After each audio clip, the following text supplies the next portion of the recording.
আমি একজন খারাপ মানুষ সমাজে, কিন্তু ভালো মানুষের আড়ালে আমি কি করি এই বিষয়টা আজকে আমি দেখাই আপনাদেরকে। আসসালামু আলাইকুম। ওয়ালাইকুম আসসালাম। কি বিক্রি করতেছেন এখানে? এই চা বেশি, পান বেশি, চা বিক্রি। আমারে বিস্কিট। দুইটা বিস্কুট দেন। আপনি দুইটা বিস্কুট দেন। আর কি আছে আপনার দোকানে? দুইটার দাম কত? 20 টাকা। 20 টাকা না? আর এরা তো কিছু খাইছে নাকি? এরা 10 টাকা খাইছে। 10 টাকা খাইছে। চা 10 টাকা। চা 10 টাকা খাইছে। আমার একটু মানি ব্যাগটা রাখেন তো আপনি, আমার একটু দরকার, তাদের কাছে দিলে হারাই ফেলবে আর কি, বুঝছেন না? আমি একটু আসি 1 মিনিট। আচ্ছা।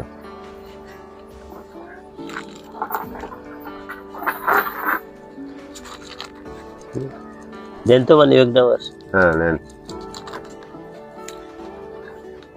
কি ব্যাপার চাচা, আমার মানি ব্যাগে তো টাকা ছিল বেশি, প্রায় এখানে 5000 টাকা ছিল, এখন তো দেখা যাচ্ছে 300 টাকা। ব্যাপার কি? বাকি টাকা কোথায়? আমি আপনার কাছে ব্যাগ দিলাম, এখন মানি ব্যাগে টাকা কই? বাকি টাকাগুলো কই? আমি জানি না, আমার টাকা আমি আমি এনে জমা রাখলাম আপনার কাছে, আপনি আমার টাকা নিলেন কেন? না না।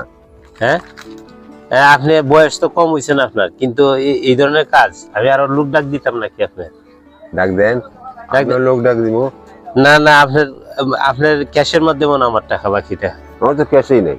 ক্যাশ নাইতে আপনি এটা কোনো কথা হইলো? দেখেন, আমি এখানে জিনিসও খাইলাম অনেক কিছু, এগুলারও টাকা নিছেন, তারপরে আবার আমার মানি ব্যাগে টাকা ছিল 5000, এই টাকাও আপনি নিলেন। টাকা দেন, বাকি টাকা দেন। আমার টাকাগুলা দেও। কে আপনার টাকা দিতাম? আমার টাকা। আমার বিস্কিটের টাকা দাও। বিস্কিটের টাকা দিন, আমার বাকি টাকা দেন। আমার যে টাকা নিছেন এগুলা দেন। আমার টাকা নিয়ে গেছে সব, আমি টাকা দিছি, মানি ব্যাগ দিছি, জমা রেখে গেছি, মানি ব্যাগে টাকা ছিল 5000, ওখানে 1 টাকাও নাই। এই বৃদ্ধ বয়সে বুঝে এগুলা করেন? আপনার দোকানের সব মাল দিয়ে তো আমার 5000 টাকা হবে না। আমার টাকা দেন, ফেরত দেন। আমার টাকা দিতাম, আপনি আমার 5000 টাকা দেন। 5000 টাকা আপনি যে আমার টাকা নিছেন। আমার বিস্কিটের টাকা দিবেন না? বিস্কিটের টাকা দিলাম, আমি মানি ব্যাগ জমা দিয়ে গেছি আপনার থেকে। মানি ব্যাগের মধ্যে আছেন 5000 টাকা, তাহলে 5000 টাকার মধ্যে মানি ব্যাগে টাকাই নাই, বাকি টাকা কই? চাচা একটু এদিকে আসেন, চাচা বিচারটা করবেন। আমি এলার কাছে মানি ব্যাগ জমা দিয়ে গেছি। এই চাচা বিচারটা ঠিকই আছে।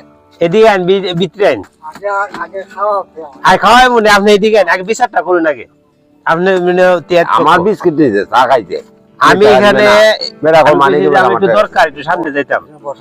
আগে বসলাম, আমি গেছি একটু সামনে, আমি এইখানে মানি ব্যাগটা রাখার মতো জায়গা হইতেছে, ওনার কাছে দিয়ে গেছি মানি ব্যাগটা, যে কইছি মানি ব্যাগটা রাখেন, উনিও রাখছে। মানি ব্যাগে আছেন 5000 টাকা, ওখানে বর্তমানে আমার মানি ব্যাগে কোনো টাকাই নাই, এই টাকা নিচে সব একবারই নাই।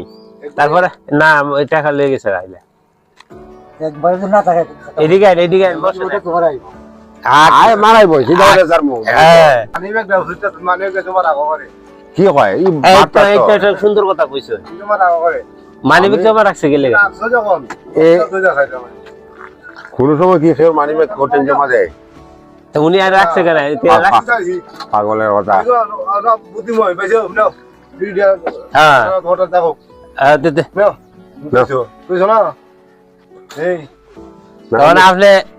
আপনি মানি ব্যাগ জমা রাখছেন, মানি ব্যাগের তো আপনার টাকাও ঠিক রাখতেন, টাকা আপনি লুকাইতে দিচ্ছেন। প্রিয় দর্শক, আপনাদের উদ্দেশ্যে কিছু কথা বলি। কিছু মানুষ আছে অনেক সময় চালাক প্রকৃতির, কিছু মানুষ সহজ সরল দোকানদার দেখলে তাদের কাছ থেকে মানি ব্যাগ জমা রাখে, বিভিন্ন ধরনের ব্যাগ জমা রাখে। এগুলো রাখার পর অল্প কিছুক্ষণ পর আবার সে ব্যাগ করে আসে, আসার পর বলে যে আমার মানি ব্যাগে টাকা ছিল, অনেক টাকা। অথবা যদি ব্যাগ জমা রাখে, সেখানে বলে আমার ব্যাগের মধ্যে অনেক প্রয়োজনীয় জিনিস ছিল, এগুলো ফেরত দেওয়ার জন্য। মানে একজন দোকানদারকে হ্যারাসমেন্ট করে থাকে। সুতরাং আপনাদের উদ্দেশ্যে একটা কথা বলবো, যে কোনো ব্যক্তি কোনো কিছু যদি আপনার কাছে রাখার চেষ্টা করে, একটু সতর্কভাবে রাখবেন, কারণ অনেক চালাক প্রকৃতির মানুষ আছে, আপনাকে হ্যারাসমেন্ট করতে পারে। আর এটা থেকে এই ক্ষুদ্র একটি প্রয়াস আপনাদের সামনে এরকম একটা ভিডিও প্রেজেন্ট করলাম সতর্ক হওয়ার জন্য। সবাইকে অসংখ্য ধন্যবাদ।